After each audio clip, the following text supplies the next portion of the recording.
I think that Romania really needed a champion, and they really needed a champion in tennis, and they needed someone to win a major. And here's what's so unique, is that Simona knew that. So how do you go out pressure on a tennis court with the pressure of an entire nation on your shoulders? Simona wears her heart on her sleeve and is a very honest and compassionate, dedicated player. People ask me all the time what she's like on the inside, and she's tender, she's loving, she's generous. Her fight and her passion, and I could tell you, I think on a personal level, before I even became friends with Simo, is the comebacks that she mounted in her career. I mean, to me, to be able to witness that kind of greatness and that kind of dedication and compassion helped me fall in love with Simo as a fan. Thank you for being here. Thanks, Andrea. It's your first time in Romania and the first time First time in Romania, first time in Cluj. Sports Festival, first time. First sports festival. How do you think of the event?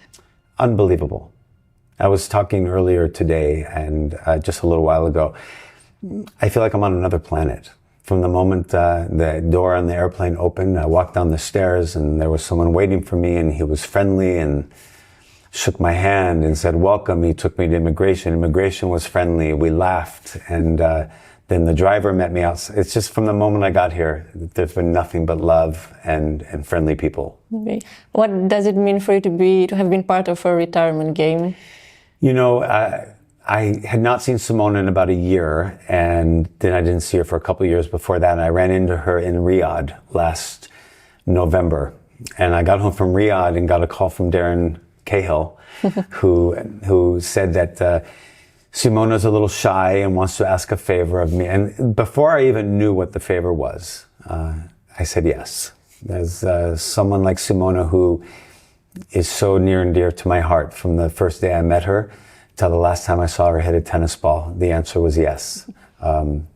Fortunately, it wasn't anything too crazy, because I said yes before I knew what the favor was. But Darren got halfway through his question, and the fact that Simona wanted me here was very touching.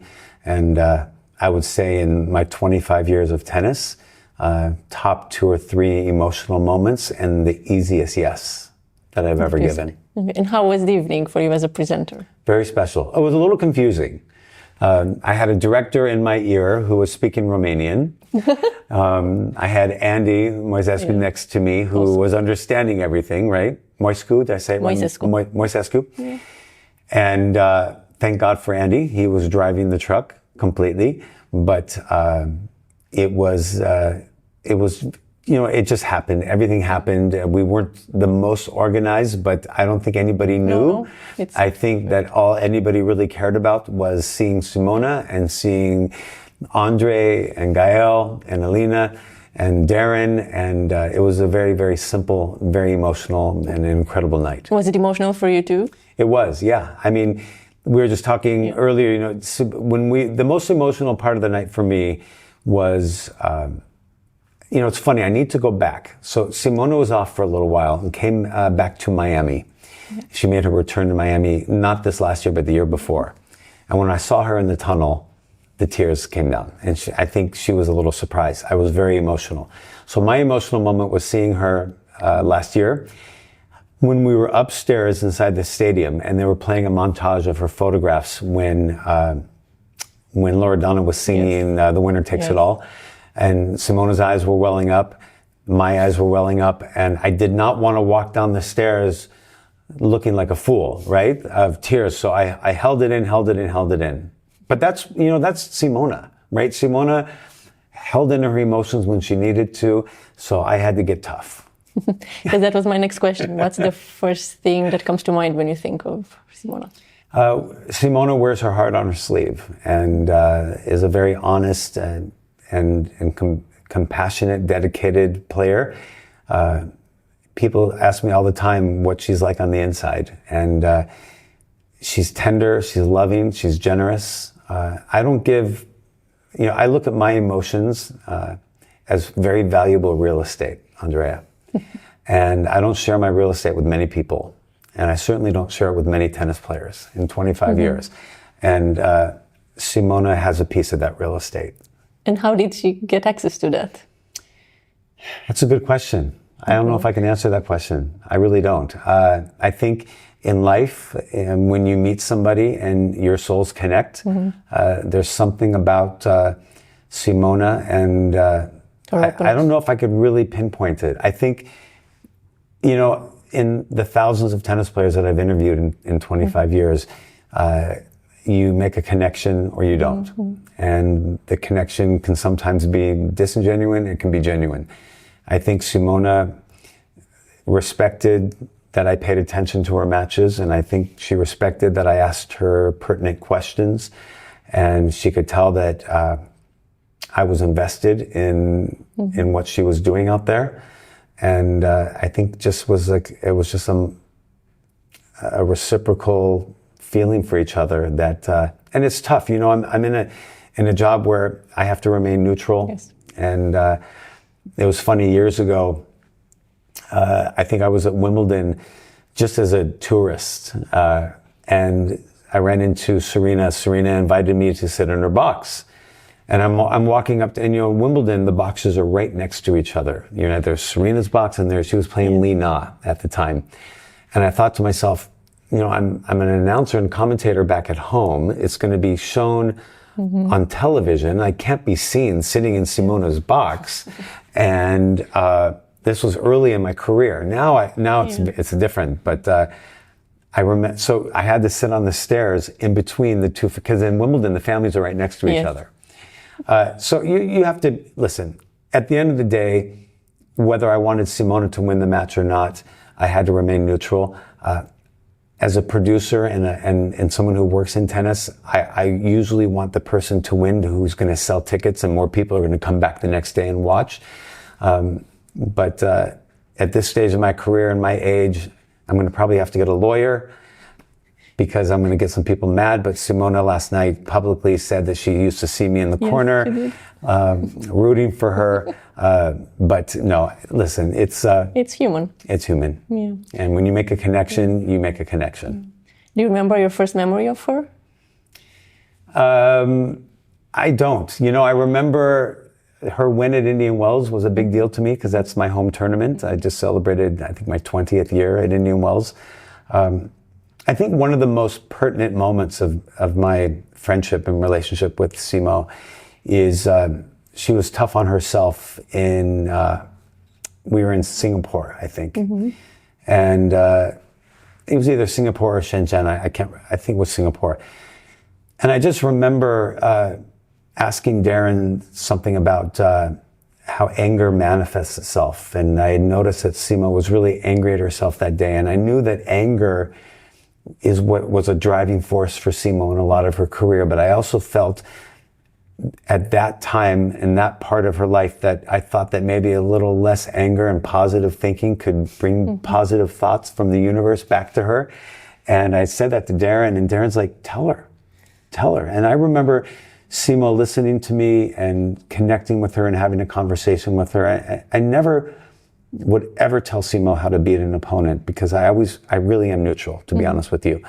But I wanted to be able to give Simo a little bit of my philosophy of how good things being thrown out to the universe can come back to you. And she was very receptive. And I know I could sit here for hours and talk to you about how I feel about Simo. When I first realized that Simo was going to be a part of my life, I couldn't tell you that exact moment. But you've seen her from the beginning of her journey to the top. How did you see her grow as a person and as a player?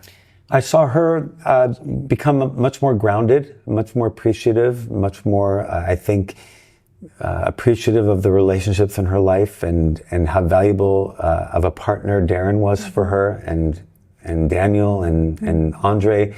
That I think what I envied most about Simo was her connection with the people who were motivating her and helping her play well. But her fight and her passion, and I could tell you, I think on a personal level, before I even became friends with Simo, is the comebacks that she mounted in her career. I mean, you think back in the day when Arantxa was playing, and I'm more of a modern tennis fan. My roots of tennis don't go that deep. But I remember Arantxa would come up with a plan B and a plan C in order to win a match. A lot of the big hitters in tennis just have a plan A.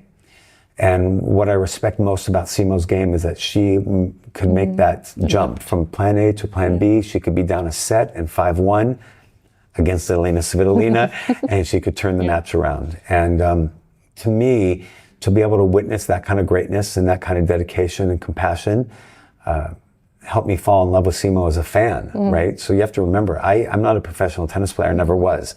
I represent, I think, a fan more so than I do former players. And I think that's that drew me to Simona before we became friends. What is the biggest challenge you've seen her overcome? I think the fact that Simo got back on the court after what happened a couple of years ago shows you exactly who she is, and shows you that she is dedicated and passionate about setting the record right in history. And I think that anybody who knows Simona knows the side of history to be on and knows the real Simona. I'll tell you that at 60 years old, I wouldn't have got on an airplane and traveled 23 hours if I didn't believe 100% in Simona Halep. If you were to name a main quality that helped her succeed, what do you think made a difference? Her drive. Her drive to succeed, her dedication to fitness, and both physical and mental fitness. And if you remember a lot with Simona, if I'm not mistaken, she pointed to this a lot, right? Which goes to show you that so many tennis players have so many equal talents, right? When it comes to the physical side of the game. Their movement on court, their ability to get up to the net, to get their serve to be better, to return better, to move around the court. All of those talents are very similar in the top players in tennis. What separates the top, what makes someone become number one, what makes someone win a Grand Slam, what makes someone win 24 titles, Wimbledon, French Open, it's not down here. It's right here. So I think in one description of Simona Halep would be this. It was also her biggest struggle to overcome her fears and doubts and become stronger in that area. And it's a lesson for all of us, I think, right? Our biggest enemy isn't the opponent across the net. Simo beat Serena, she lost to Serena, and I will tell you that as good as someone like Serena Williams was against Simona, that it's not always the person across the net who beats you. And I think Simo would probably agree. It's not always the opponent. I know obviously you look at the tangible sides of a match, who served better, who returned better, who's across the net, who's won 40 titles, 60 titles, but there's often days where a player can say that the problem was up here. So the fact that Simo was able to work through those battles and those demons is what I envy most about her. When she won her first Grand Slam, a lot of people in the tennis community were genuinely happy for her. 100%. And I suppose that means a lot in such a competitive world. What do you think this says about her? I think it says a ton about her, about who she is as a human. Like I said earlier, that Simo was always complimentary to her opponent, very friendly handshakes, and didn't go into press after a match to talk about how terribly they played. She was the first to say, she played better than me. She deserved to win the match. And when you're respected in the locker room, players are happy for your success, genuinely. How was it to interview her? All those moments, because she's really shy at first with cameras. I think, listen, I think that if Simo was sitting here instead of me and you were asking her about how she felt about me, and what I learned a little bit last night is I think I made her feel comfortable. I think I made her feel safe. One thing that I can say that I maybe pride myself in my career is getting to know players off the court. We spend a ton of time together when we're not working. Yes. You know what I mean? We're working, but we're not on the court physically 10 feet away from each other. We're at airports, we're on airplanes, we're at player dining, it's raining for hours. We see each other at the hotel in the morning and have breakfast, and we get to know each other. And I think that Simo trusting me that I'm going to have her back and I'm going to ask her a question that's going to be easy for her to answer. And by paying attention to a match and understanding what she did to win that match and allowing her to tell her story, I think that was part of our mutual admiration for each other. How do you see her impact in women's tennis? Huge. I think she's, when I was a kid, there was a book called The Little Engine That Could. And it was about a little train that made huge strides in their life. And I think that Simona, to me, is the little engine that could. Because she was in the era of big babe tennis, right? And big babe tennis was, I think, a phrase that maybe Pam Shriver came up with, but you're looking at 6 foot tall girls and massive powerhouses, Maria Sharapova, Serena Williams, Emily Mresmo, Arina Sabalenka. You look at these powerhouses, right? Well, Simona is the little engine that could, right? And I think the fact that she could come up with the game that she did and the ability to turn things around and understand the science of the game is a big impact on the sport. And I think it says a lot about her. And what do you think her legacy will be? How she will be remembered? I think that Romania really needed a champion, and they really needed a champion in tennis, and they needed someone to win a major. And here's what's so unique, is that Simona knew that.